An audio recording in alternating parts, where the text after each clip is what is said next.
si hay un episodio que seguro se van a desmonetizar, es este. Hoy vamos a hablar de cómo los nazis utilizaron el ocultismo y buscaron hasta el cansancio y prácticamente hasta el final de la guerra elementos mágicos, elementos de ocultismo para poder ganar la guerra y para poder conquistar al mundo. Himmler era con toda seguridad el más fanático creyente en las ciencias ocultas, profesando una fe ciega en las fuerzas desconocidas que nos rodean.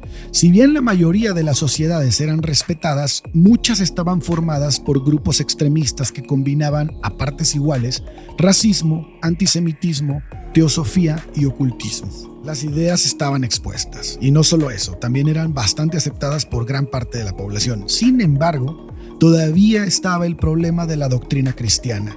Esta era vista como un conglomerado de ideas que, contaminadas por elementos judaicos, obstaculizaban la coronación de su proyecto. De ahí que fuera necesario volver al pasado, a un paganismo germánico del que Liszt se consideraba un verdadero apóstol. Si una creencia esotérica tenía una visión del mundo definida, automáticamente entraba en el panteón de los adversarios ocultos del nazismo. Ese era el verdadero objetivo, eliminar a los enemigos del nazismo. Ok. Paradójicamente, y esto se me hizo muy chistoso, la persecución de este tipo de grupos era más severa si sus ideas eran o demasiado cercanas o demasiado lejanas a las ideas del nazismo. Ok, si se parecía mucho al nazismo había que eliminarlo. Ajá, y si se alejaba mucho también. Bueno, eso claro, está bien. Porque los grupos esotéricos eran vistos por los nazis como sectarios. No me diga. A diferencia de ellos. Sonoro.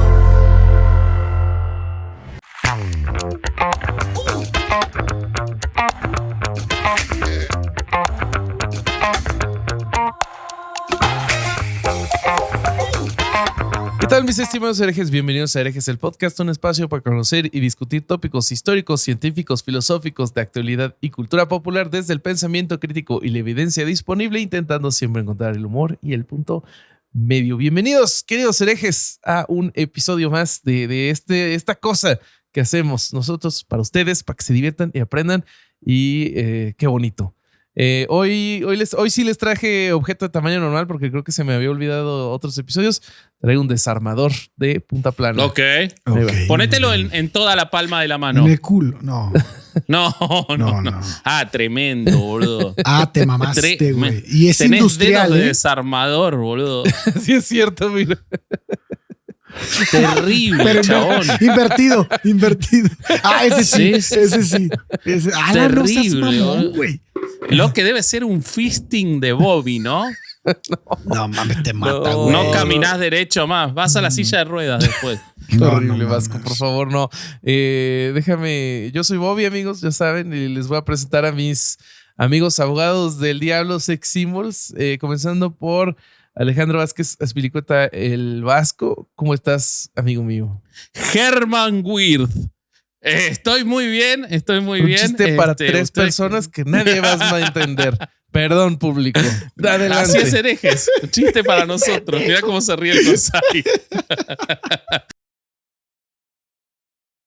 Tengo público en vivo y voy a pasar a cámara frontal porque tengo público en vivo. Bien. En un momento único. Gente que se perdió los shows en vivo, entonces están viendo esto. Ahí están. Miren, saluden. Ahí qué buena lima. Ahí está. Estoy muy bien. Como están muy bien los más de 77,000 personas que ya están suscriptas al canal de Herejes, el podcast. Así que ustedes 23,000 que todavía no lo hicieron su trabajo, suscríbanse. Así llegamos a los 100,000 porque es la única plaqueta que voy a tener para cómo vengo. Para los estudios que me estoy haciendo, la única plaqueta que puedo llegar a tener es la de YouTube. Así que por favor, lamentablemente no va a evitar que mueras si llega a eso. No, bueno, sí, porque supongo que tiene un montón de minerales que pueden llegar a servirme esa plaqueta si me la desarmo y me la inyecto, por ejemplo, tipo gamma globulina. Okay. Y síganos a nosotros en nuestros Instagram también, por favor, que queremos llegar a números más o menos decentes, como para decir, vengan marcas que quiero venderlas. O sea, todo esto es comercio. Y estamos necesitados sépanlo. de atención así en general. Sí, Entonces, sí. por favor. Me gustó mucho el nombre que le pusiste al Zoom hoy para grabar, que era Herejes Nazis. Es loco. Yo lo pensé como, mi amigo... si un día sale un video de nuestra cancelación, probablemente se va a llamar Sí. así. A mi amigo Jonás Mittler desde su casa tuvo una pequeña erección cuando vio el nombre del Zoom. Ya quiero ver qué notas tiene acerca de lo que vamos a decir hoy. Algo me va a decir Sí, Jonás sí, Mittler. sí. Pero bueno, seguí adelante con las presentaciones. Claro que sí, te voy a presentar a la desmonetización de esta plataforma de video llamada Herejes el Podcast. El corsario Alejandro Durán Eraña. Güey, si hay un episodio que seguro se va a desmonetizar, es este. Sí. Entonces, pues véanlo, disfrútenlo y sepan que nos van a desmonetizar. Sepan que vengan a Patreon Vayan si a quieren que con Patreon, esto sí. ganemos algo. Este Sí, se va a sí, llamar por favor. Hitler y el ocultismo, martillazo en el ano. Así se va a llamar. Yo creo... Vos sabés que si le ponemos Hitler y el ocultismo no lo desmonetizan, pero si le ponemos nazismo y ocultismo sí lo desmonetizan. Y así es como Así le de quieres lógico poner, es- ¿verdad? A huevo. Así de lógico es, no, pongámosle Hitler y ocultismo, por favor. No, te lo pido, por favor. No. Oigan, pues bueno. No nos pues- peleemos pues, con YouTube. Muy buenos días, güey. Me caga que lleguen tarde las grabaciones, pero bueno, es algo con lo que tengo que Te odio. cargar. Maldito seas. Te odio. Los amo, yo los amo. Sí. Nosotros en general también hoy te odiamos. ¿Ya vieron lo que tengo acá colgado aquí atrás? Sí. Tremendo. ¿Qué es? ¿Qué es? ¿Qué es? La Explícanos bolsa- mejor. La bolsa de herejes, el podcast de Cucurrul, güey. Y mi playera, mira, está bien. Es Estás muy sabroso. Ay, la nueva merch muy linda de esa. Chunchos. Vayan a chunchos.mx para adquirir cualquier playera, sudadera, bolsita, tacita de Herejes el Podcast y disfrute el episodio como nosotros lo disfrutamos tomando café. Me parece muy bien. Me parece muy bien.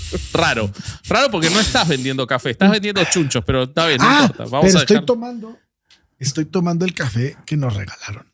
Y apliqué hermoso, una sí. basquiña y me traje la bolsa de café que era de Bobby. Esa es la que hay que hacer. Maldito seas. Porque Bobby se olvida No, todo. pero en mi defensa, yo también, yo olvidé dársela a Bobby porque la vi que se quedó ahí y dije, se la voy a dar ahorita y se me Se vino la la olvida, se le olvida las cosas que Se le vino regalan mi los maleta. fanáticos. Es así, le valen verga. Le vale verga a su público.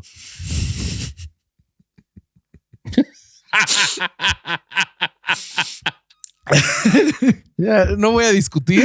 Ustedes ya saben que a mí no me gusta discutir. No voy a discutir. Empezamos el episodio, por Por favor, favor. por favor. A ver, ¿por qué hoy no vamos a ganar dinero? Cuéntame, querido Vasco.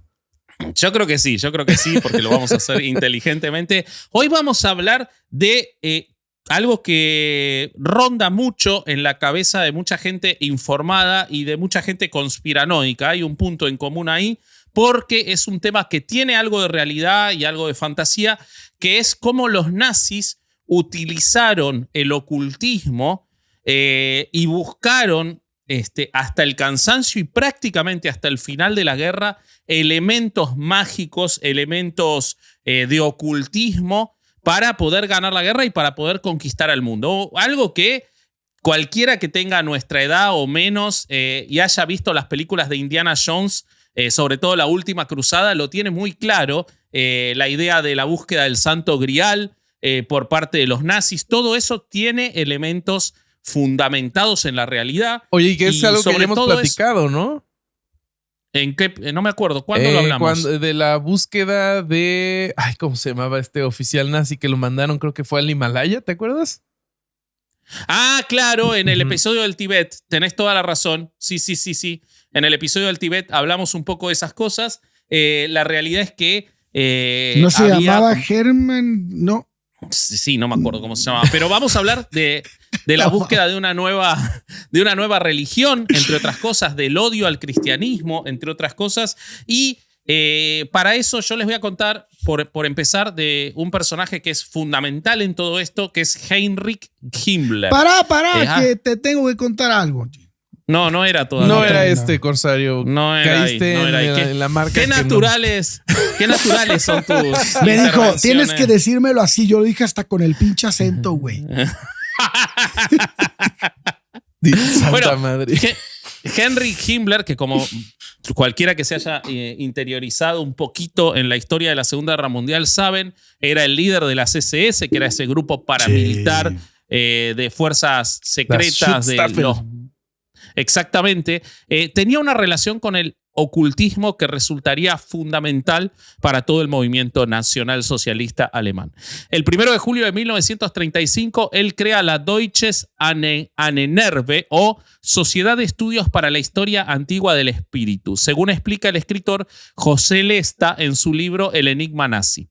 Por aquella época, Hitler ya había sido nombrado canciller de Alemania y el partido nazi dominaba toda la política del país. Sin embargo, el Führer quería enfrentarse al mundo y sabía que necesitaría varias cosas: toda la ayuda necesaria para vencer, ya fuera la usual o la paranormal, y sobre todo, que la sociedad aceptara el nazismo como una creencia indiscutible.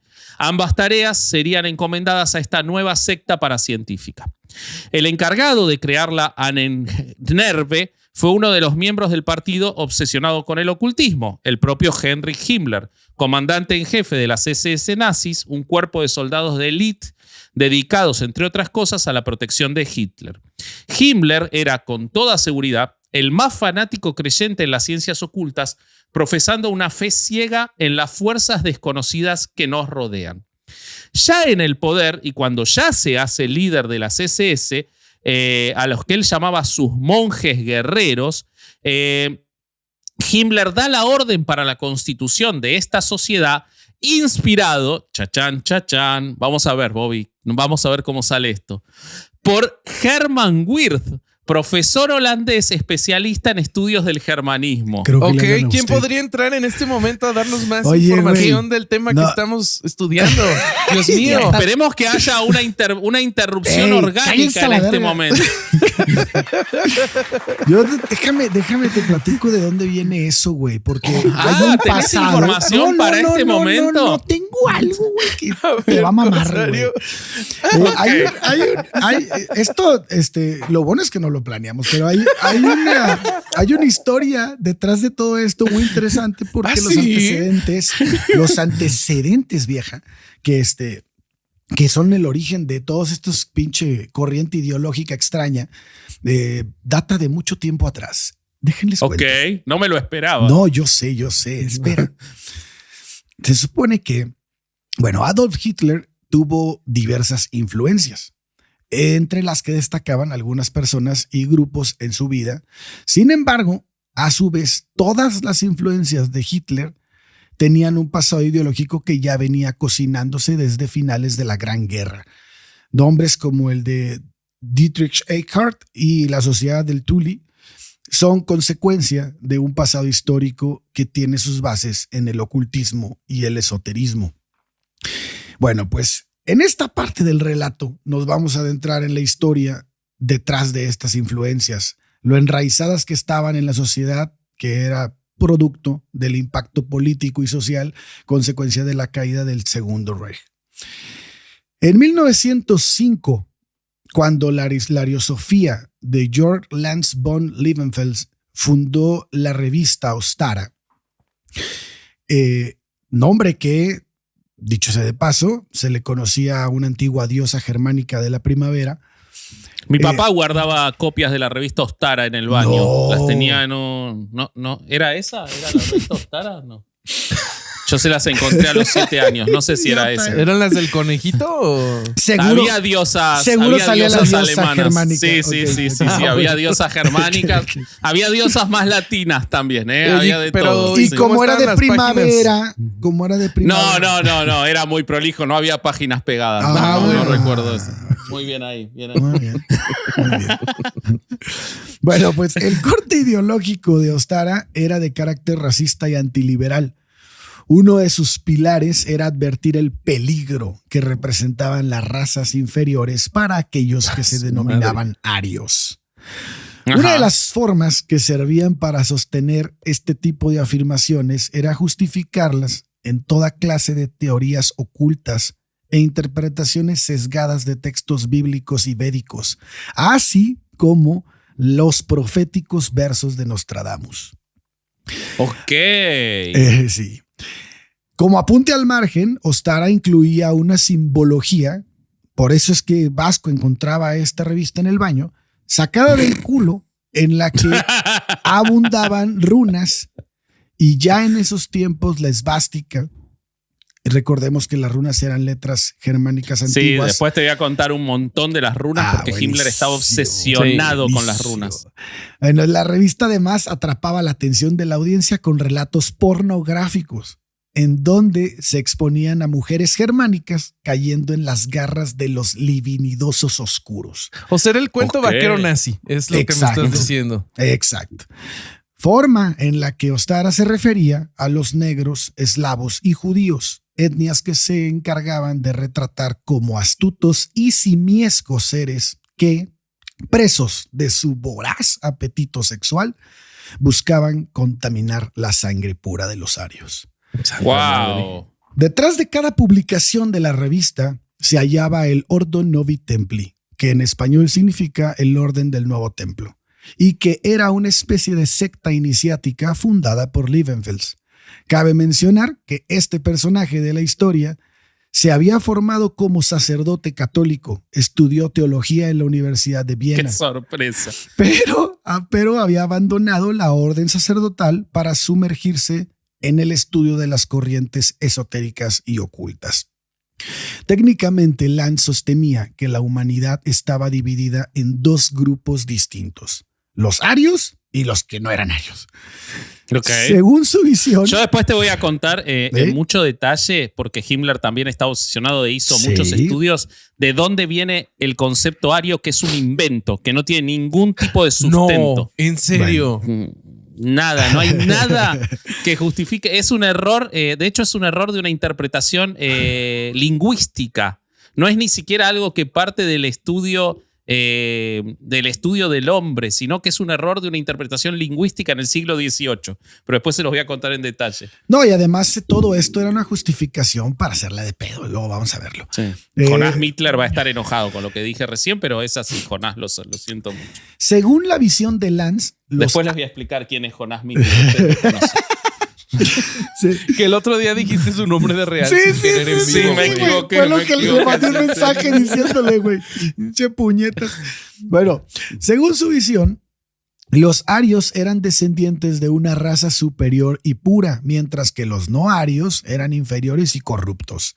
Para sostener esta idea, Lanz lanzó su doctrina en un libro al que tituló Teozoología, en el que, entre otras cosas, abogaba por la esterilización de las razas inferiores y de aquellas personas que padecían ciertas enfermedades hereditarias.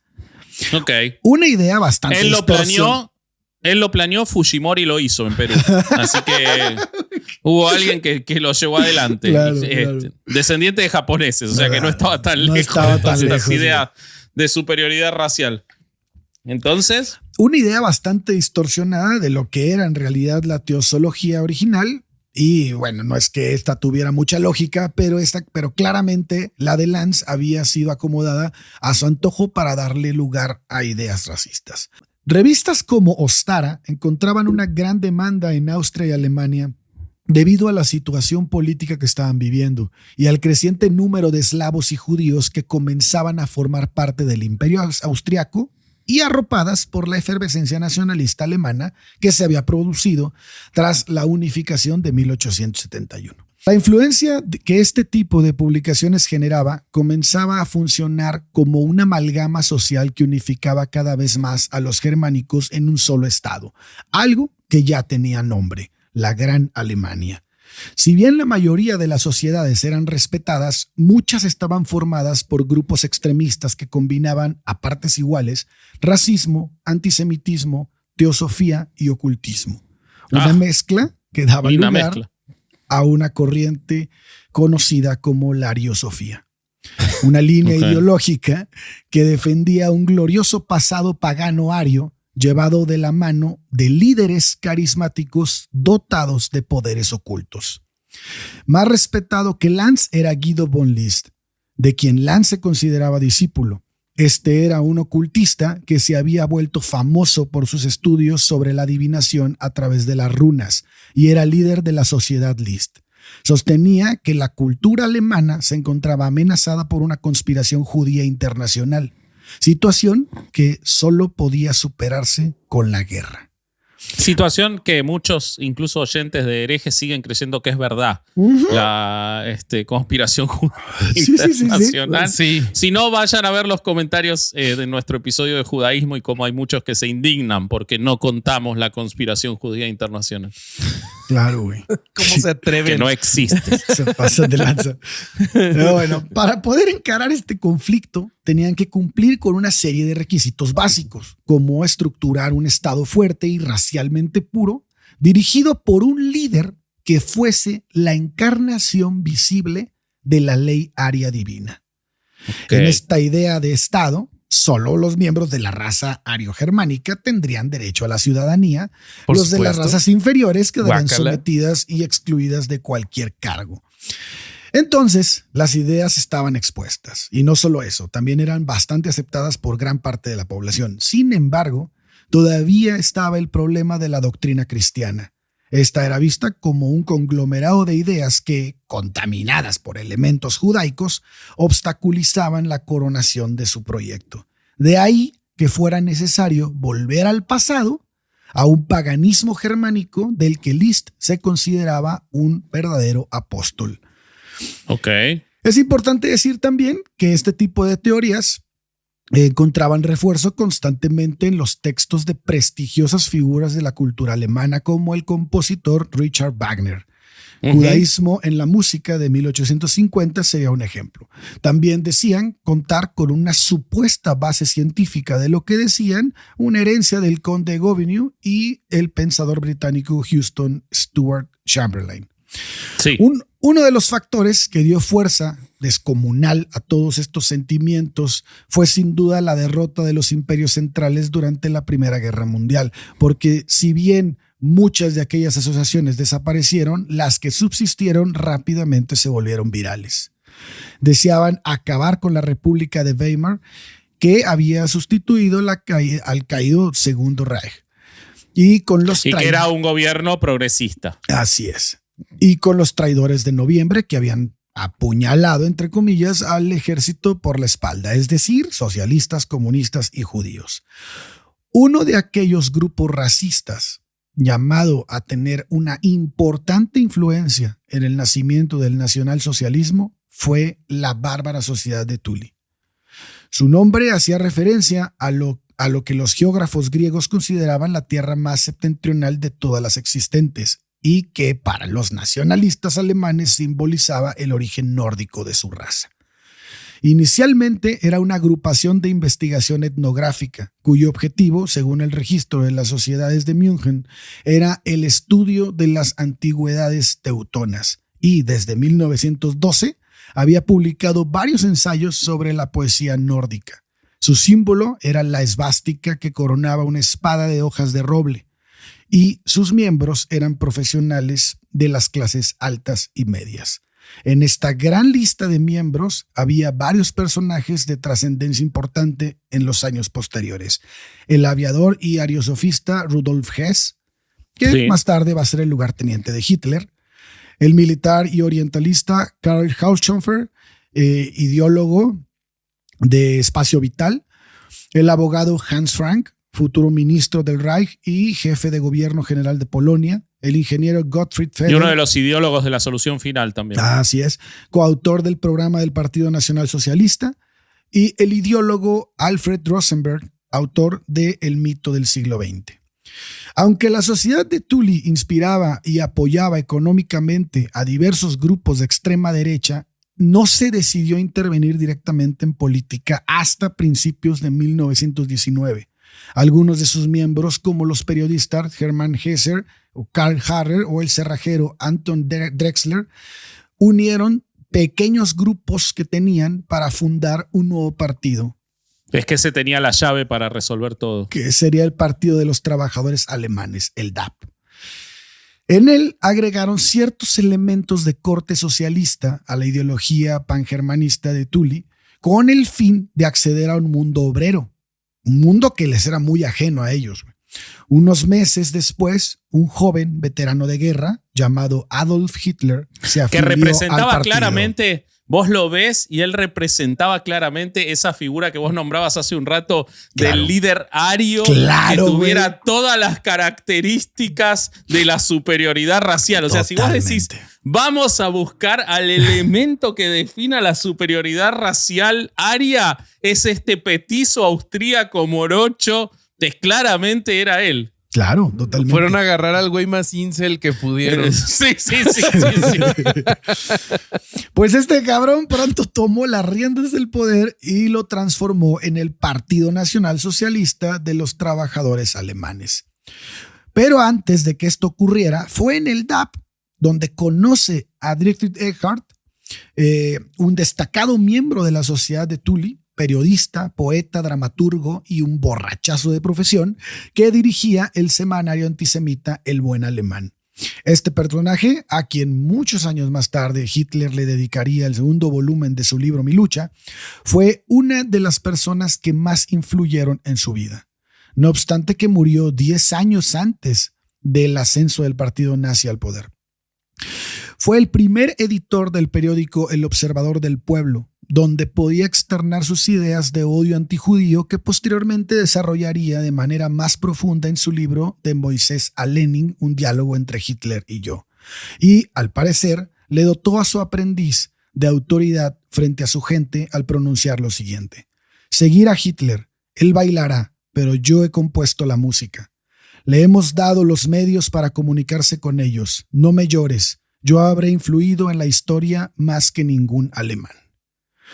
Eckart conoció a Hitler en una cervecería de Sternecker Brau en München, en una reunión del Partido Alemán de los Trabajadores el 12 de septiembre de 1919, un evento que cambiaría por mucho el rumbo de la historia.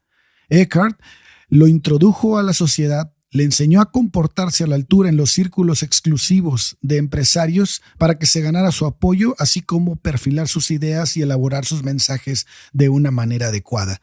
El magnetismo que Hitler causaba a las multitudes era una herramienta que Eckart siempre reconoció. Sin embargo, ese poder en su discurso no producía los mismos efectos en una taberna que en un salón de la alta burguesía. Entonces, él se encargó de que poco a poco fuera puliendo su lado más rudimentario. Así fue como Hitler aprendió a penetrar en las altas esferas de la aristocracia con discursos bien estructurados. Lo único que penetraba Hitler. Sí, porque sí. Dicen que no. Sí, eso dicen. Dicen que micropenes, sí. Que nada más no. Sí. Mientras Eckart limaba las asperezas, aprovechó para inculcarle otros conocimientos que consideraba apropiados.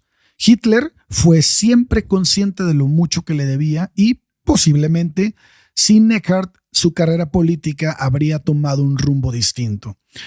Poco dado a reconocer las influencias, el futuro canciller del Reich dejó escritas en sus páginas de Mein Kampf, Mi lucha, esta muestra de reconocimiento. Fue uno de los mejores.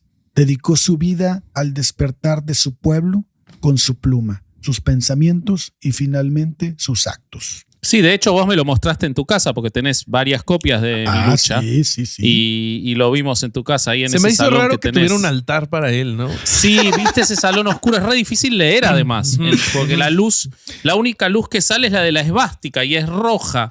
Es difícil leer porque todo está escrito en runas. Ah. Hiciste traducir a runas Mi lucha. Claro. Yo estoy casado por este pedo. No.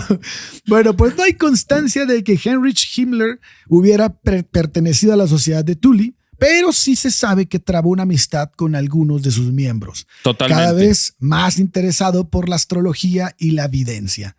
El futuro jefe de la Gestapo hizo suyas diversas teorías espiritualistas y neopaganas y en 1935, ya con el partido nazi en el poder, impulsó su propia institución, la ANNRB. Entonces déjame que retome. Déjate, digo, cabrón. Destinada. Pensé que era ese el pie. Yo te doy el pie con un montón de detalles y vos me dijiste, Cuando diga Anerve, entras No, vos. yo no dije eso, mentiroso. Yo nunca dije Dijiste, eso. yo güey. te voy a dar el pie Yo con te voy a dar Anerve, el pie. dijiste. Yo Oye, te voy a dar el Vasco, pie. Vasco, ha Y de te lo ser voy a dar. horrible que otro esté hablando y no te deje interrumpir para decir lo que tú quieres, ¿no? Pero Ahorita él me no dijo que puedes me iba a dar hablar. el pie, boludo. Yo soy Stern ahorita.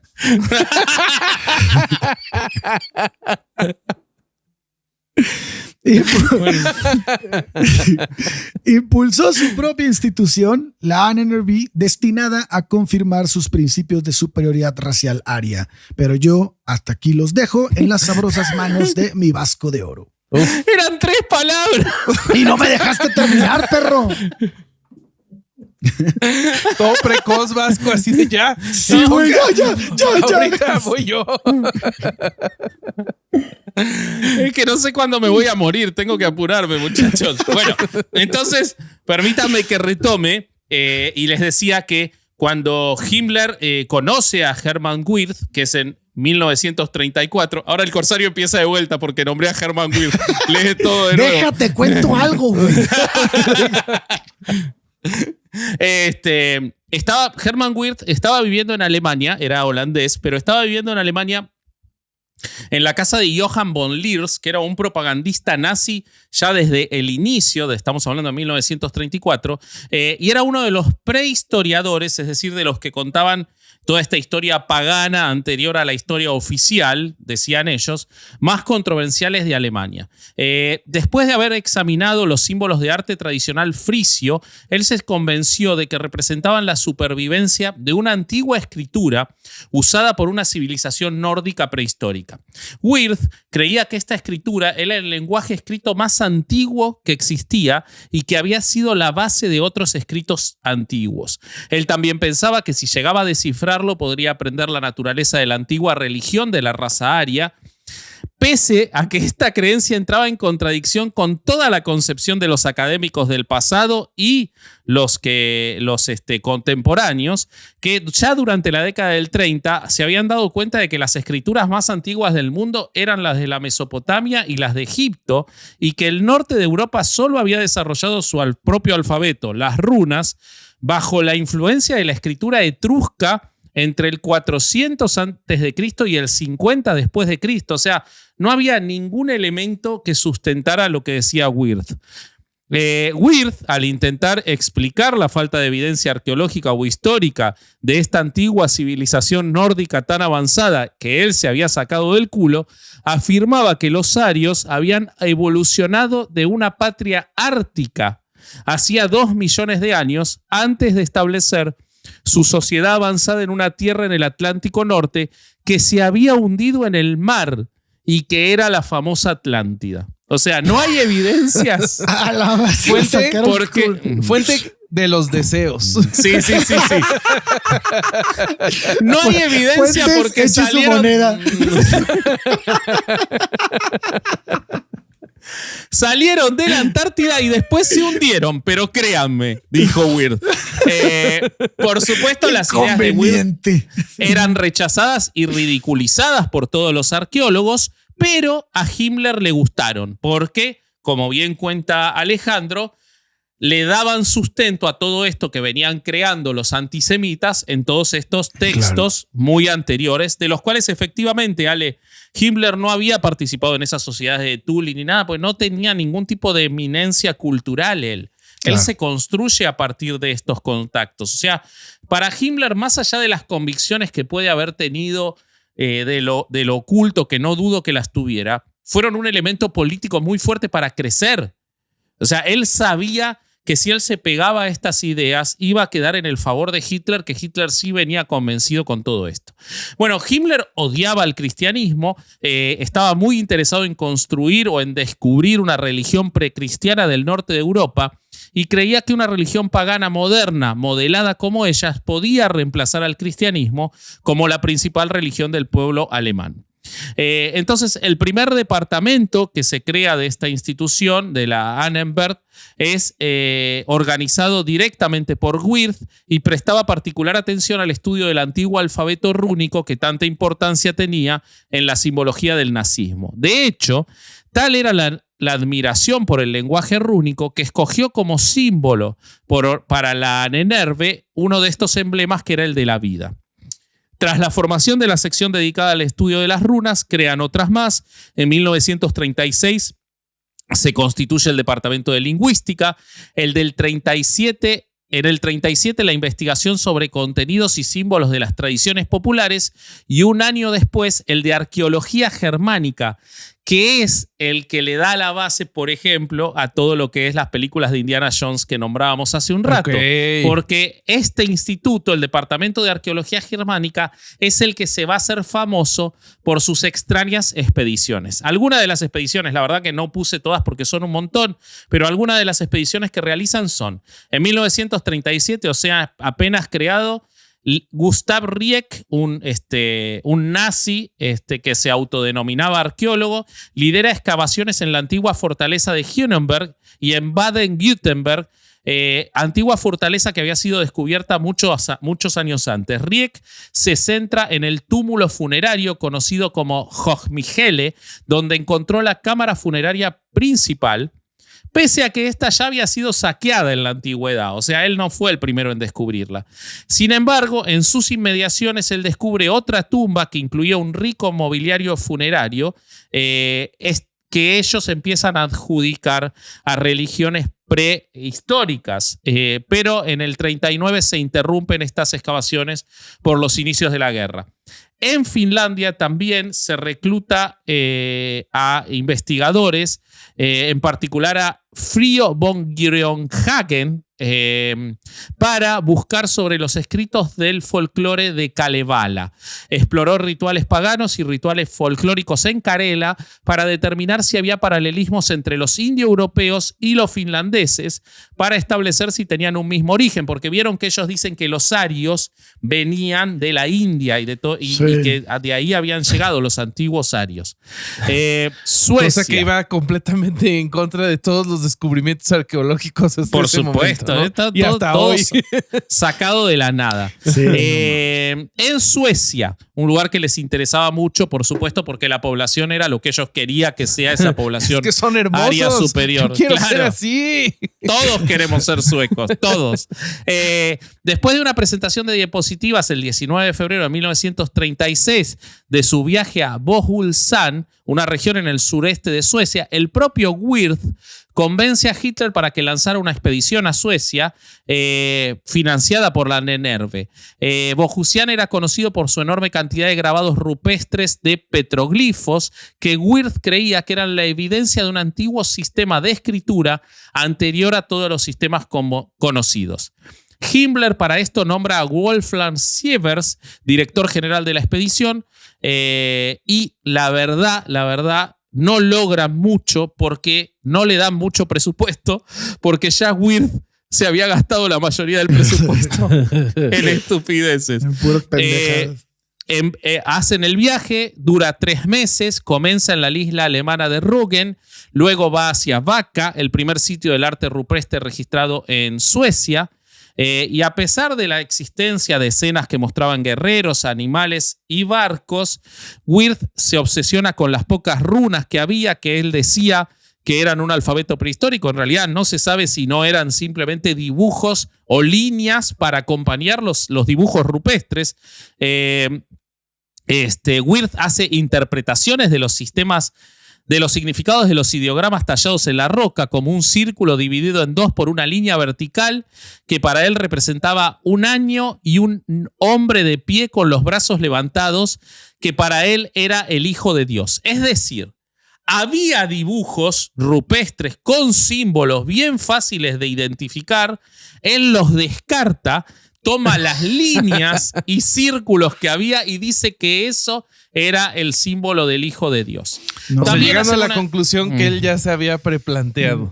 Exactamente. También entre 1937 y el 42 se apoya al arqueólogo Franz Altheim y a su esposa, la fotógrafa Erika Trautmann, en Italia para el estudio de inscripciones rupestres prehistóricas en Val Camonica y para viajes por la costa adriática. Se supone que en esa zona es donde él estaba buscando el cáliz de la alianza, es decir, el vaso en el que supuestamente Cristo tomó en la última cena. En el Tíbet, Ernst el Schaffer, que encontró Indiana Jones, ¿no? Historia 100% real. Sí. Claro. En el Tíbet, Ernst Schaffer, lo que ya nombraba Bobby, participa en una expedición con el naturalista Brooke Dolan entre 1931 y 1934. Dolan era miembro de la CSS y luego Schaffer planea otra expedición al Tíbet con el apoyo de la NERVE, por el interés que tenían en la civilización tibetana y su religión Bonpo, también llamada de la esvástica. Es decir, esta religión, probablemente con su vínculo con las poblaciones indoasiáticas, utilizaba la esvástica y ellos consideraban que eso podía dar evidencia de la religión aria. La expedición tuvo lugar entre el 38 y el 39.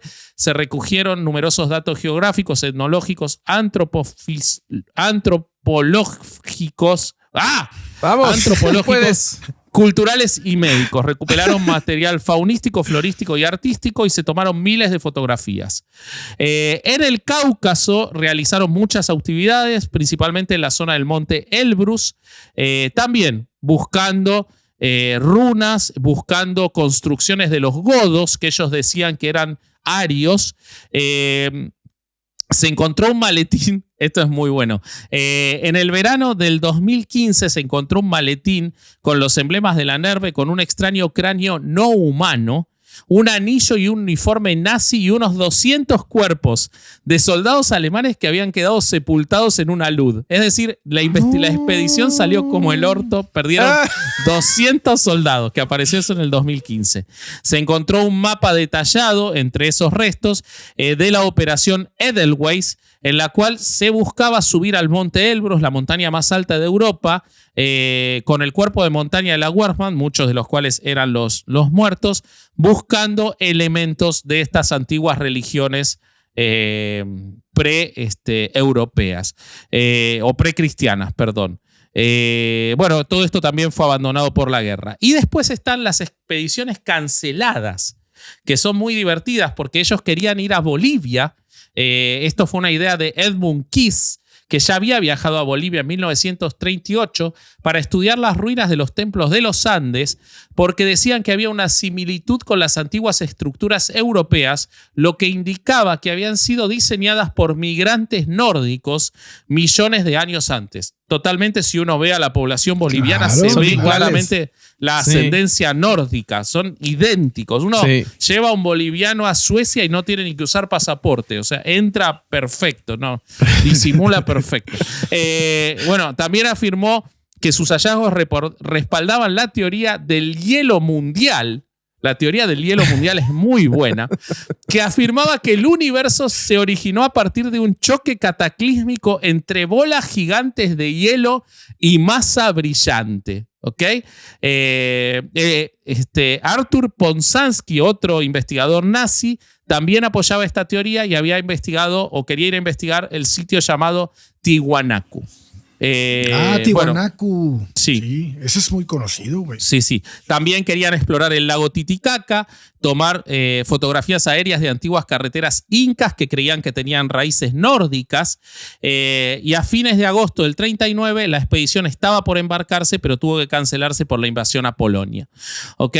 Y la última expedición cancelada es a las Islas Canarias, porque ellos creían que las momias guanches mostraban que los habitantes originarios de las Islas Canarias eran blancos, altos y rubios.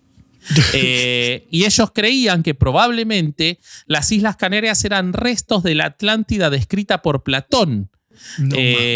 Y entonces defendían la idea por de todos que lados ellos veían la Atlántida. Esa era su explicación para todo. Porque Wirth estaba convencido de que los arios eran atlantes, como ya había dicho al principio. Claro. Y que entonces en las Canarias se podría albergar restos de esta población atlántida. Himmler escoge al teólogo y arqueólogo Otto Huth para investigar esta teoría. Él iba a encabezar esta investigación en las Islas Canarias. Se prepara todo esto. Se consideraba que los primitivos canarios eran Falig, una subdivisión étnica de Escandinavia. Comentaba en las investigaciones que los antiguos habitantes del Hierro y la Gomera eran morenos y pequeños, pero los de Gran Canaria eran rubios de ojos azules y complexión vigorosa. Igual que los 3 miembros de Herejes el Podcast. Claro. En junio del 37, la revista Germanien publica partes del libro que indicaba todas estas investigaciones, y eso crea mucho interés social en que se hagan estas investigaciones en las Islas Canarias, pero por supuesto no se logra por también la investigación a Polonia. ¿Ok? Finalmente, una investigación que sí logran hacer y que me pareció una locura total. Y seguramente en esta última se descubrió que tenían razón, ¿no? No creo. Ya vas a escuchar. No creo, porque iba para otro lado. Pobre Jonás en su casa debe de estar apretando los puños así. Es esta. A mí me preocupa que Jonás no haya repetido esta investigación que les voy a contar. A ver. Porque se nombra a Arthur Hirst como director del Instituto de Anatomía de Estrasburgo, y él concibe y dirige la creación de una colección de esqueletos judíos que se inicia pero no se completa como él esperaba.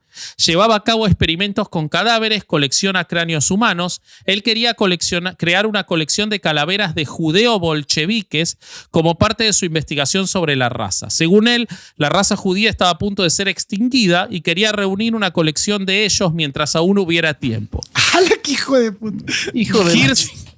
Hirst le envía su proyecto a Himmler, donde escribe: existen importantes colecciones de cráneos de casi todas las razas y pueblos, a excepción de los judíos, de los cuales la ciencia tiene pocos cráneos, por lo que no es posible sacar ninguna inferencia significativa. La guerra en el este nos brinda la oportunidad de llenar este vacío. Tenemos la oportunidad de generar un documento científico tangible adquiriendo los cráneos de judíos bolcheviques que encarnan al repugnante pero característico subhumano. Hick concibe este proyecto para ir más allá de la colección de calaveras. Quería una colección de esqueletos completos y así presenta su plan de investigación. Himmler aprueba el proyecto, trabajando junto con la NERVE. Seleccionan a gente de entre los internos del campo de Auschwitz para crear una colección anatómica de especímenes judíos. Es decir, no esperaban a que se mueran, ¿no? Proponen la creación de una cámara de gas pequeña en el campo de Natzweiler-Struthof para asesinar a las personas seleccionadas, lo que mantendría sus cuerpos intactos, y luego trasladar sus cuerpos inmediatamente al Instituto Anatómico de Estrasburgo para hacer los moldes y obtener los esqueletos que buscaba para su colección. Ordena que se seleccionen 115 personas para las mediciones: 79 judíos, hombres, 30 mujeres judías, 2 polacos y 4 asiáticos. Fueron seleccionados entre los internos en agosto del 43 en Auschwitz por los asistentes, que también eran antropólogos, Bruno Weger y Hans Fleischacker. El grupo pasa una cuarentena por la epidemia de tifus que había en el campo. O sea, no querían que se les mueran de tifus los tipos a los que iban a matar en la cámara de gas. Los cuidaban mucho. Hay que cuidarlos bien. Estos se van a morir como nosotros queramos. 89 personas, 60 hombres y 29 mujeres son enviados a esa pequeña cámara de gas. Quedan 86 porque 3 se mueren en la ruta. Entran el 30 de julio en el campo de concentración, son alimentados razonablemente bien para mejorar su apariencia en los futuros moldes de los cuerpos, son divididos en 4 grupos y gaseados sucesivamente los días 11, 13, 17 y 19 de agosto del 43. Sus cuerpos son enviados a Hirst, al laboratorio anatómico de Estrasburgo, para preparar la muestra arqueológica. Él toma los moldes. Pero en septiembre del 44, como llegan los aliados, el proyecto es abandonado. Himmler ordena la destrucción de todo rastro de esta comprometedora colección.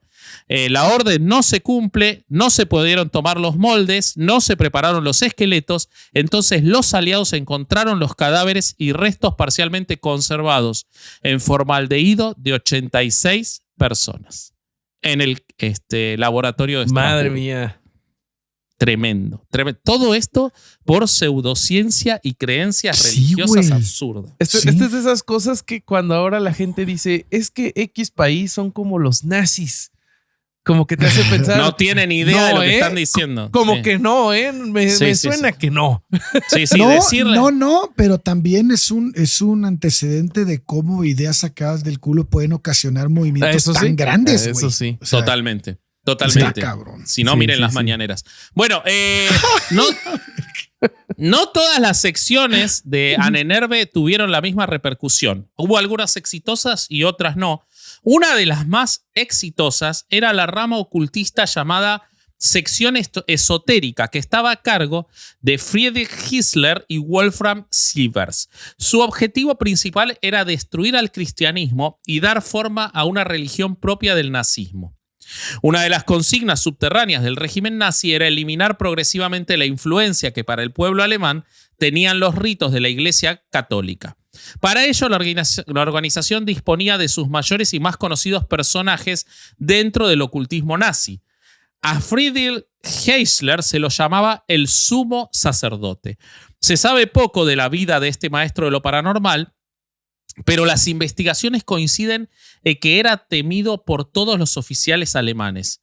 Para que nos hagamos una idea, el jefe de la Gestapo... ¿Era el chico temido de los nazis? No, ya sabía que ibas a decir esa mamada, güey. Che, sabía, güey. Pude haber apostado, güey. Qué básico. Qué básico sos. Pero me hiciste reír a los tres. ¿Lo entendieron? Esas cosas muy mexicanas. El chico temido. No importa. Después se los explico. El jefe de la Gestapo le profesaba una profunda devoción. Heinrich Himmler hablaba de él en respetuosos susurros y lo consideraba la figura más importante de Alemania después de Hitler. Se dice que si Alemania hubiera ganado la guerra, Hitler habría salido a la luz convertido en el sacerdote supremo de la nueva religión, en la cual Hitler era la divinidad encargada. Para terminar con el cristianismo, Gissler crea a través de Himmler una religión basada en la sangre y el valor de los soldados alemanes. Hace que las fiestas paganas se superpongan con las cristianas y de esta forma pretendía que los católicos dieran de lado sus creencias y abrazaran a la nueva religión. Himmler y su Estado Mayor personal, constituido por hombres de su más absoluta confianza, conciben un calendario festivo para la Orden Negra de las SS que establecía unas fechas sagradas a lo largo del año. Entre ellas, las SS renovaban sus compromisos de honor y lealtad para el Führer y la Orden. Estas festividades servían para sustituir a las fiestas cristianas por otras que estuvieran más próximas a la tradición germana pagana. Una de las celebraciones más llamativas que se suprimía era la Navidad. De hecho, el día en que se recuerda el nacimiento de Jesús se cambió nada menos que por una jornada en la que se reverenciaba al sol, típico de las religiones paganas. El 25 de diciembre se conmemoraba el día del nacimiento del sol invencible, o sea, Luis Miguel, el sol Invictus. Pues yo vi videos de su último concierto y ya se ve medio vencido. Se ve cada vez más vencible, sí, se ve vencible. Ya se ve como eclipsado. Sí. El sol Invictus para los romanos representaba el nacimiento de Mitra, es decir, el día en que este astro, después de ir acortando su presencia desde el solsticio de verano, parecía recobrar nuevamente sus fuerzas tras el periodo agónico del otoño y su muerte invernal. O sea, básicamente le hicieron ingeniería inversa a la Navidad en realidad. Sí. Porque ya la Navidad había robado esa fecha de la fecha del Día del Sol. Exactamente. Otras fiestas que fueron suprimidas en favor de nuevas creencias fueron, por ejemplo, la Pascua, que se transformó en la fiesta de Ostara. En este caso, los miembros de las SS celebraban el comienzo de la primavera, recordando a la diosa de la fertilidad que da nombre a esta celebración. Ostara era la revista que vos nombrabas al principio también, sí. Ale, ¿no? Sí, así es. Que siguen circulando sobre las mismas ideas. También modificaron los matrimonios para eliminar el matrimonio cristiano.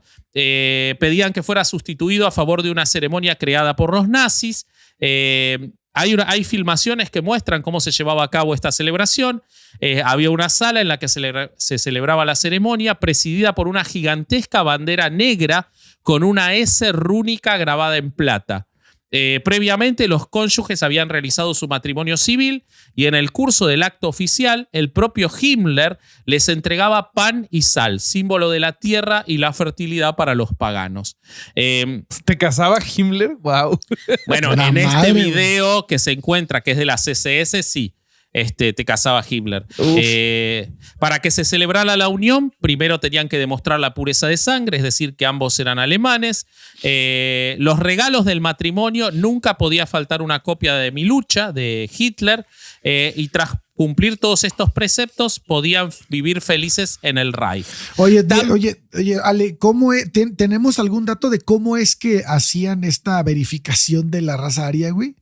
¿Qué es lo que pedían, güey? O sea, como que tu abuelo fuera ario o qué. No lo tengo acá, pero hay un montón de elementos que muestran que bien los alemanes, siendo alemanes, llevaban un registro ayudado incluso por tecnología y un libro muy interesante que habla de esto, que alguna vez yo lo cité, que es IBM y los nazis, en el cual se muestra cómo utilizaban la tecnología para conocer los antecedentes de las familias y saber si había judíos,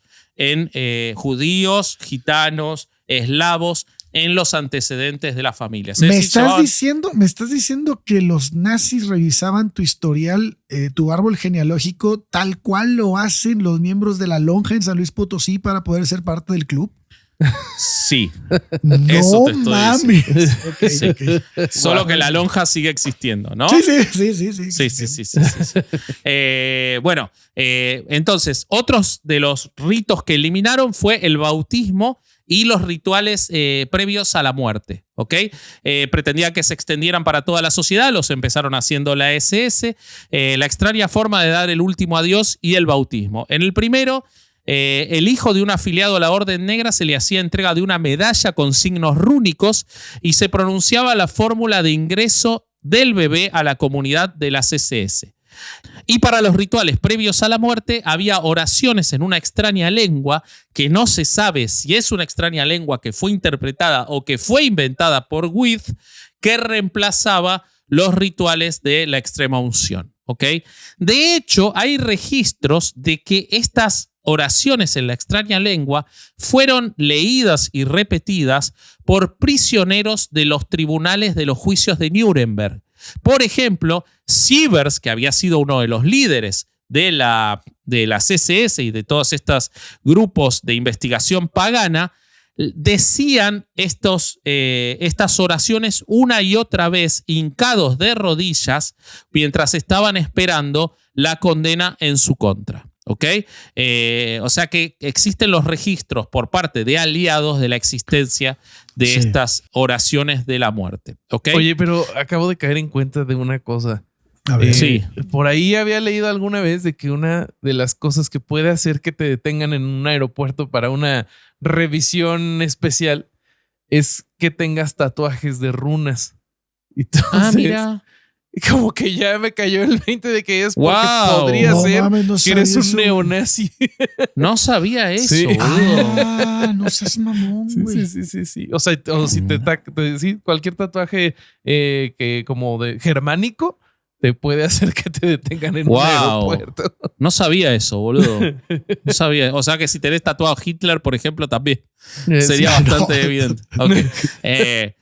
Pero a Himmler no le alcanzaba con esta pata y entonces también introduce en las SS el ocultismo a través de otro canal. Para esto tiene la ayuda de Karl Maria Willigut, más tarde llamado Weizsäcker, un ocultista al que coloca como jefe de departamento de la historia pre y temprana y que más tarde es colocado incluso como jefe de personal de las SS. Se lo conocía como el Rasputín nazi, era la mano derecha de Himmler en asuntos místicos, no tenía el pito de Rasputín, no hay ninguna evidencia de eso. Ya sabía que ibas a preguntar, Corsario, pero no tenía el pito de Rasputín. El que hambre tiene, en pan piensa. Porque y el que no ya comió. Solo a 2 personas en la historia se le ha dado el pito de Rasputín. Uno Bobby, es Rasputín y el otro es Bobby, por supuesto. Obviamente. Sí. Bobby bueno, el tripié López, sí. Sí. Willygood decía, al igual que Rasputín, estar dotado de capacidades sobrenaturales.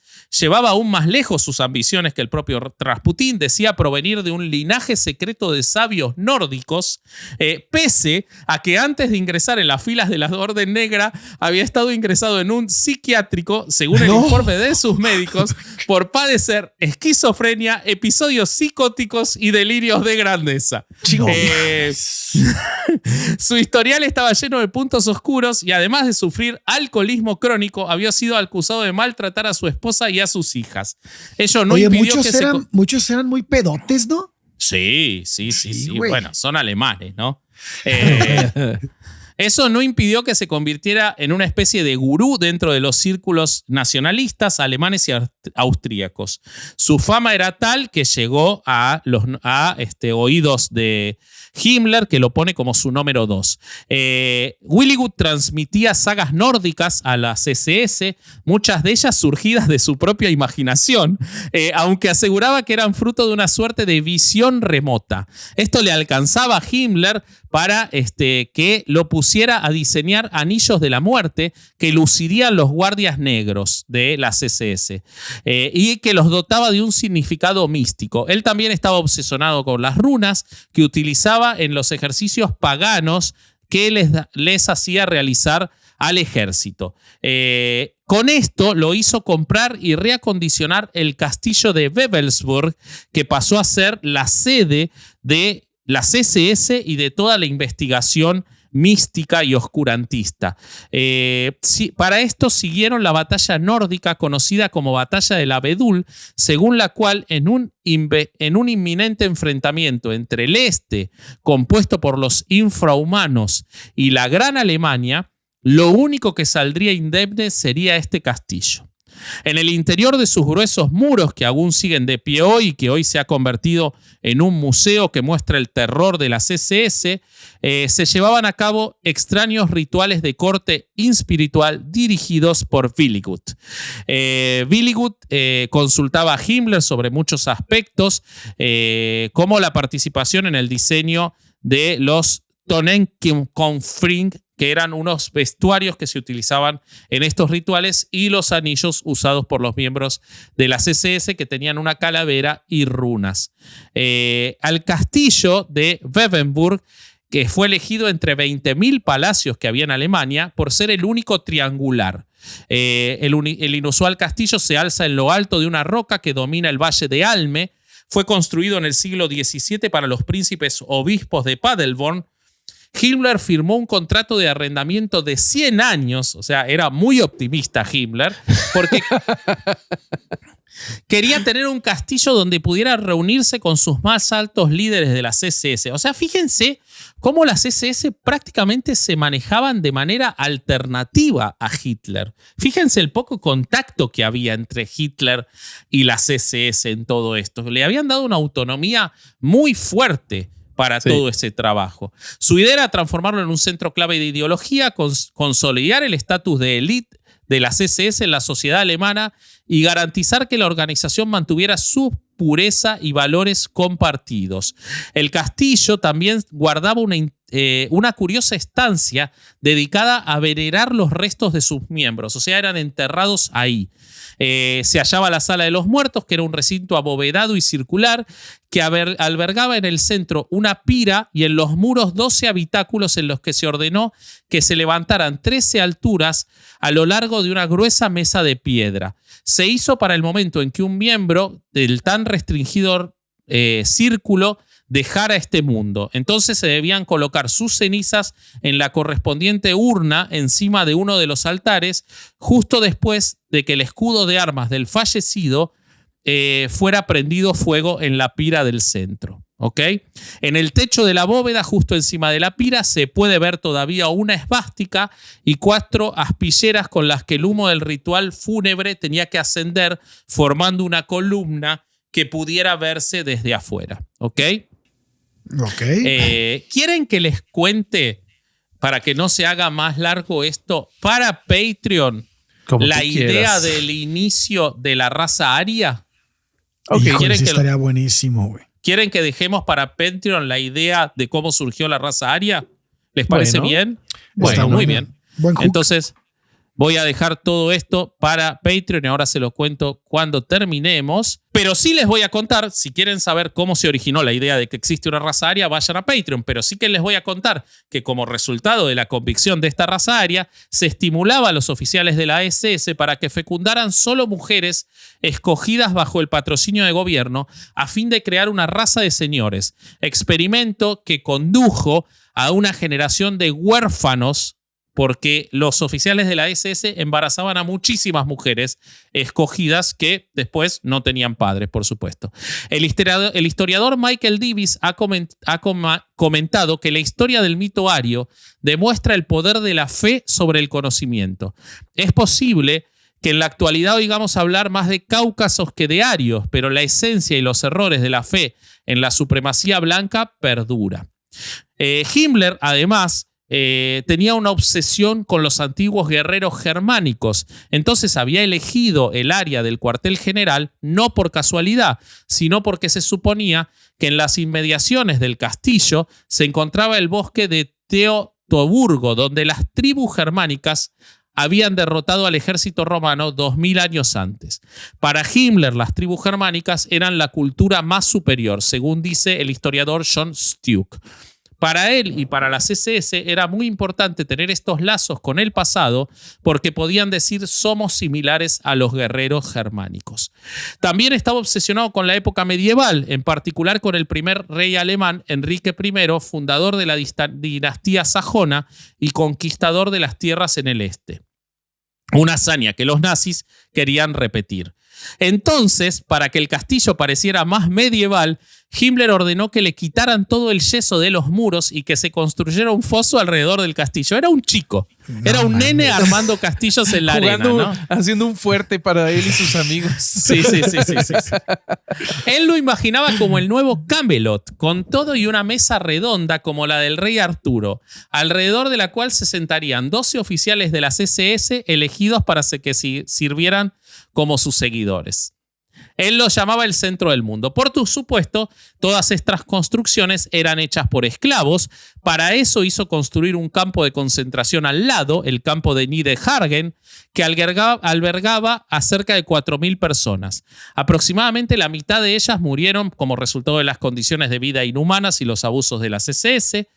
Los reveses en la guerra impidieron que el sueño de Himmler se hiciera realidad. El castillo quedó a medio construir y en el campo solo quedaron 42 reclusos.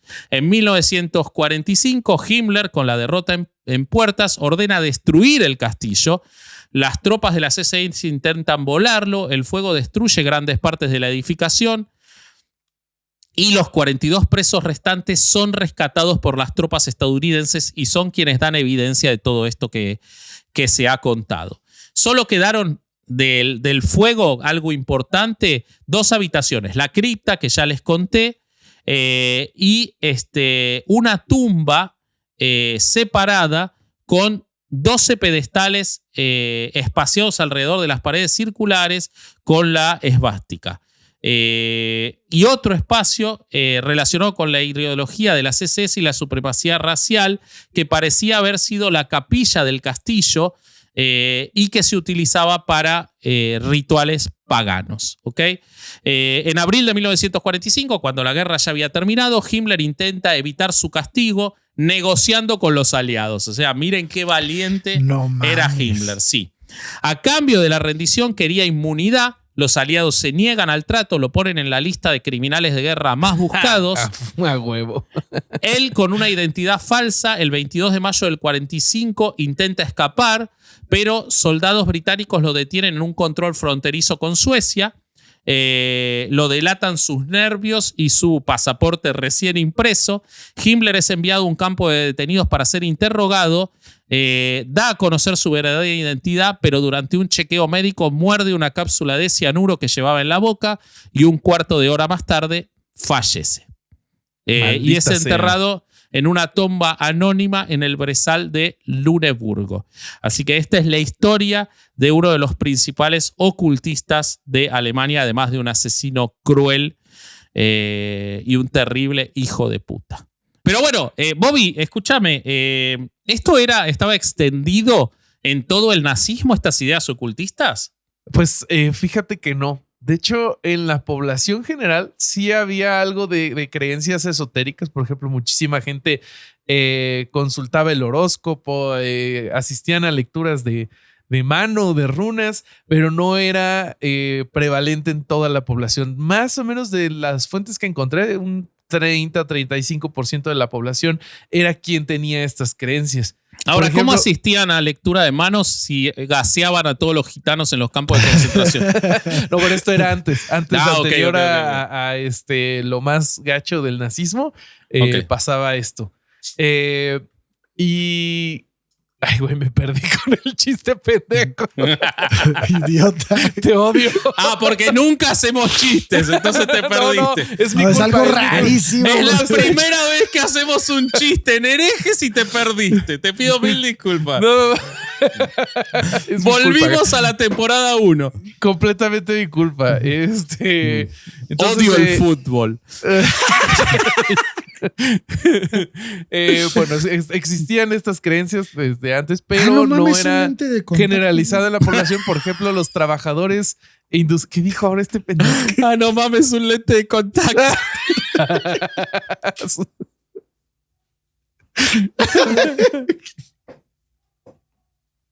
Nos perdieron, amigos, perdón.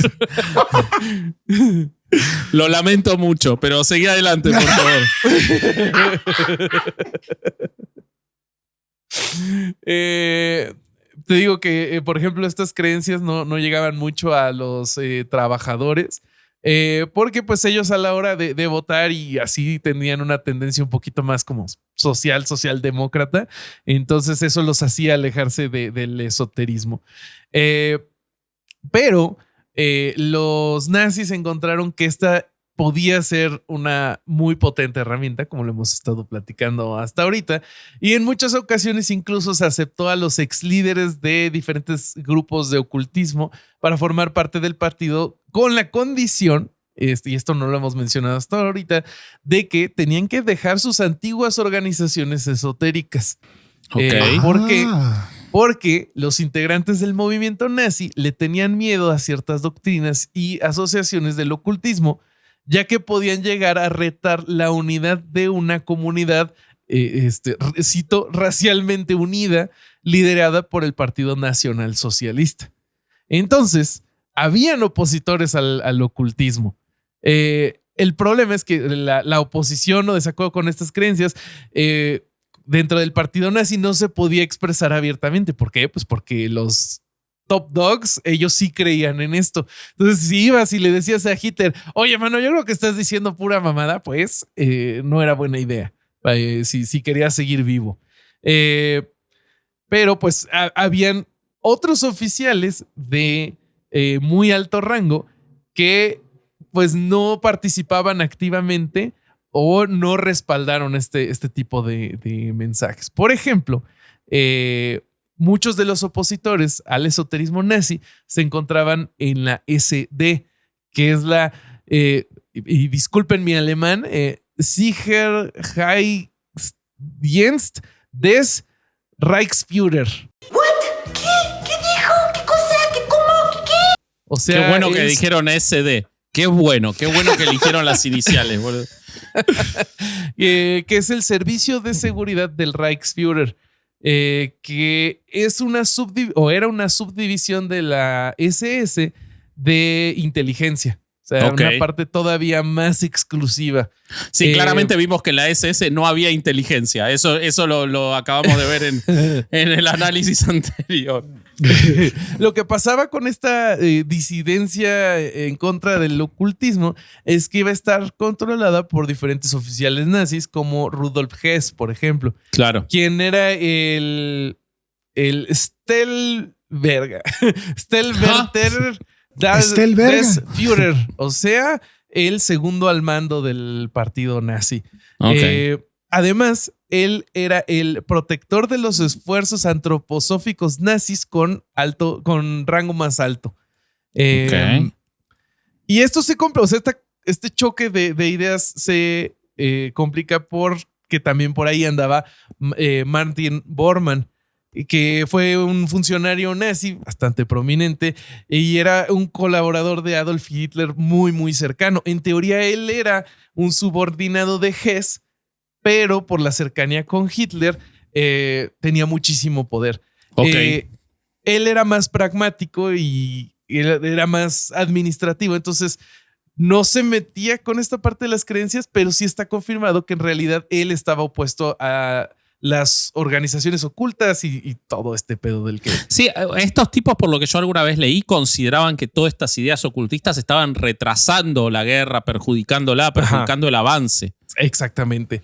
No, Sí, y sí, sí. gastando también Sí, chingo sí, de lana en recursos pendejadas, no mames. Exactamente. Pero ¿qué creen? Hay un plot twist que es que en 1941 Hess sorprende a todos al realizar un vuelo no autorizado a Escocia, donde intentó establecer contacto con las fuerzas británicas para proponer una paz separada entre Alemania y el Reino Unido. Este acto fue llevado sin el conocimiento ni la aprobación de Hitler y pues Hess es arrestado y queda prisionero hasta los juicios de Nuremberg. Entonces, pues ya con Hess fuera del camino, comienza la campaña en contra de la campaña en contra de las doctrinas ocultas y las llamadas ciencias ocultas, que no lo voy a decir en alemán porque ya quedé como pendejo varias veces. Entonces una más ya no. Esta campaña comienza en junio del 41, menos de 2 semanas antes de que Alemania invadiera la Unión Soviética. Fue una campaña en contra de todas las organizaciones e individuos que practicaran el ocultismo, ¿no? Entonces, como que ahorita ya nos estamos yendo al otro lado, como que parecía que los nazis abrazaban completamente todo lo oculto, pero de repente llega esta campaña. Bueno, pero yo no sabía esto, pero tiene sentido que las expediciones canceladas son en esos años. Sí. O sea que, sí. claro, ahí les empiezan a sacar presupuestos seguramente. Pues lo que buscaban era eliminar de manera definitiva todas las prácticas esotéricas de la población alemana. ¿Y esto quién era? ¿Bormann? Sí, Bormann. Bormann era de los que más organizaban esto, pero participan varias. Oye, Rob, ¿es en este tiempo donde la Iglesia Católica empieza a querer meter la cuchara, dado la pérdida de lo que se estaba dando del ocultismo, o no?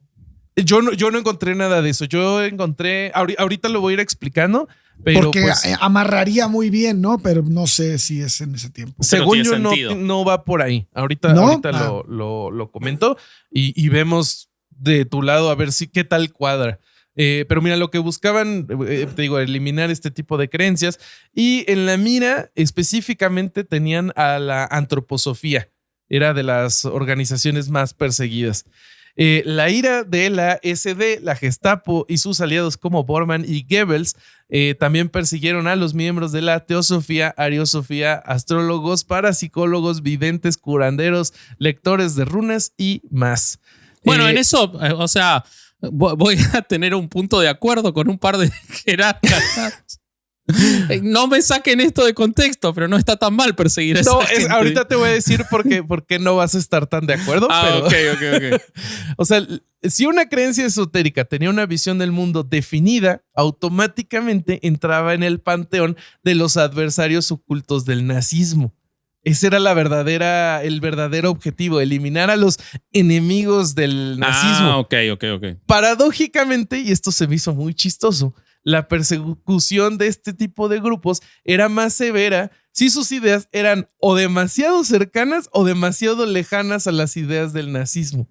Ok, si se parecía mucho al nazismo había que eliminarlo. Ajá, y si se alejaba mucho también. Bueno, eso claro, está bien.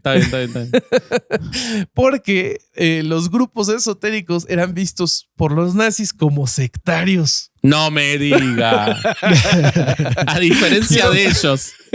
Quiero un grupo de un meme de los Spider-Man señalándose. Sí, uno vestido de nazi y el otro vestido de gitano. ¿Vos decís que Facebook va a permitir un meme de un Spider-Man vestido de nazi? ¿Vos decís que pasa? Si no, lo ponemos en Discord. Claro. Porque tenemos Discord. Mejor. Y pues además de que todos estos grupos tenían sus propios rituales, tradiciones secretas, y en la mayoría de los casos los grupos ocultistas tenían su propio Führer. Entonces, pues era competencia. Claro. Más o menos, ¿en qué año estamos? Y 42, ponele después 43. del 41. O sea, No, esta entonces ya no fue- va a tener nada que ver con el concordato que estábamos hablando hace rato del catolicismo, porque eso fue antes. Ok. ya. Lo del catolicismo Sí, sí. fue con el 33, una cosa por ahí, güey. Sí, no Previo. tiene que ver. Algunos autores ven la persecución de los ocultistas durante el Tercer Reich como evidencia de que los nazis se oponían al esoterismo, pero pues en realidad están equivocados. Realmente lo que querían era controlar la narrativa de las creencias de la gente. Claro. O sea, porque lo mismo pasó con la religión, los programas sociales, mujeres, campesinos, trabajadores industriales. O sea, la tendencia natural de un régimen fascista es tratar de controlar todo y hacer que todos trabajen para el Führer. Y para lograr eso, pues usan ocultismo, también usaron la religión católica, el protestante, usaron todas las herramientas. El chiste era apoyar Todas al las Führer. amalgamas sociales que había, güey. Sí.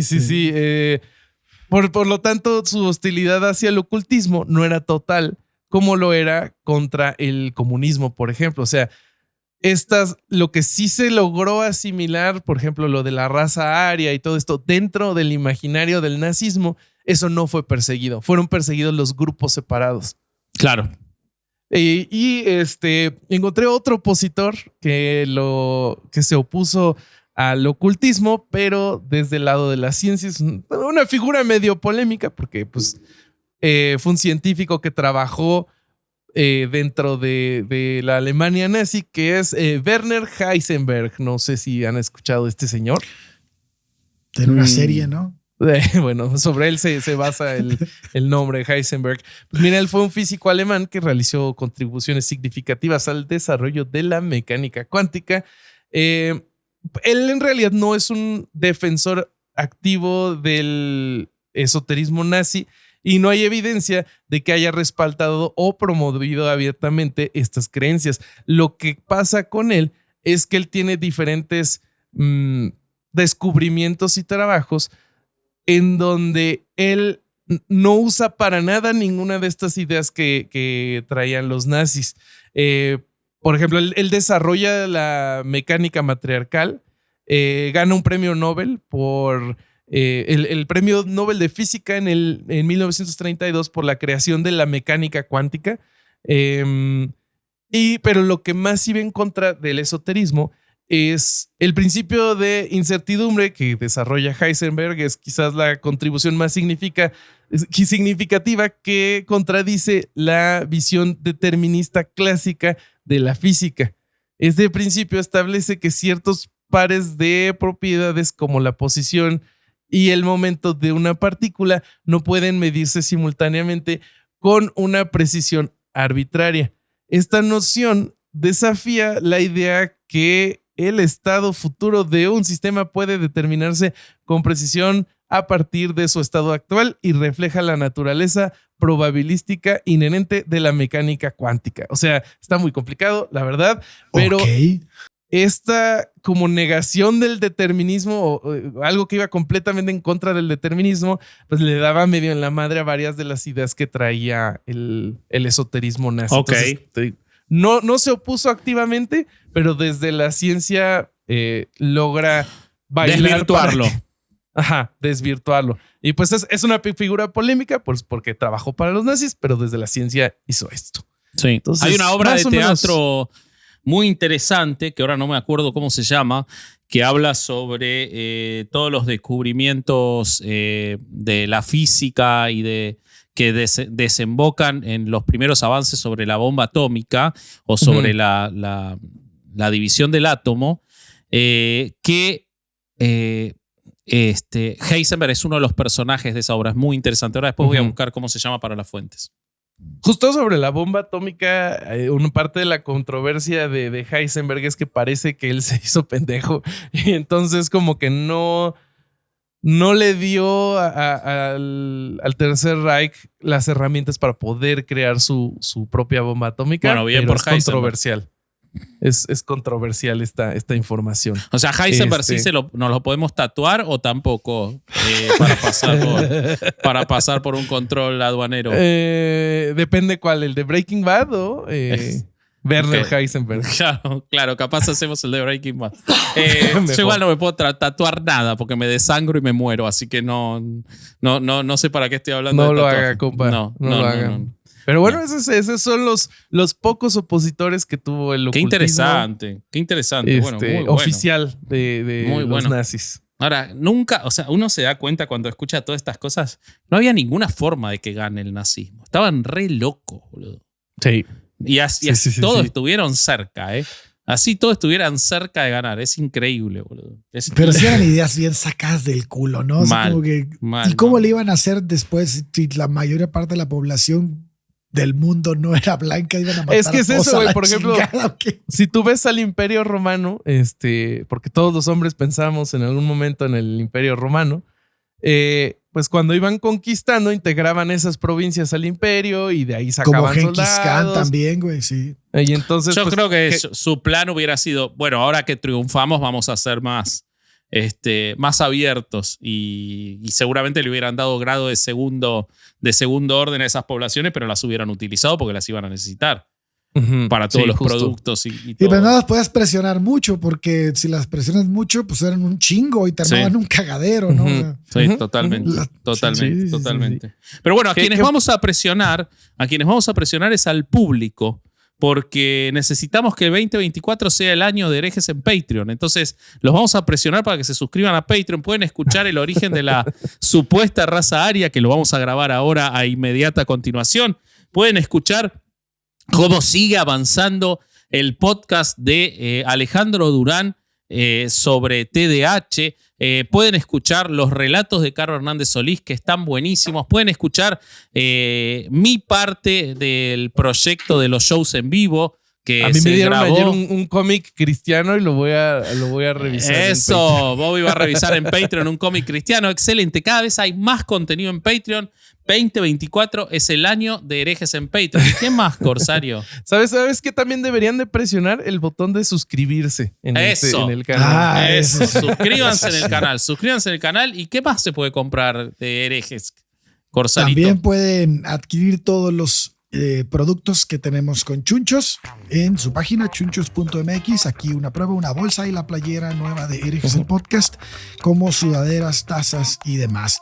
Así que vaya para allá y revise qué producto le gusta, cómprelo y tómese fotos y mándenos a Instagram. Eso. Muy bien. ¿A Instagram a quiénes somos en Instagram? Herejes el Podcast. Yo soy Corsario Hereje, Corsario.hereje, Vasco.hereje y Bobby.hereje. Y Así que vean agréguenos nuestro show también. de Jonestown, que está disponible en Patreon. No tienen que hacerse Patreons para verlo. Si no son Patreons, cuesta 100 pesitos. Si sí son Patreons nivel cucurrú, lo pueden ver gratis. Eso. Incluido con su suscripción.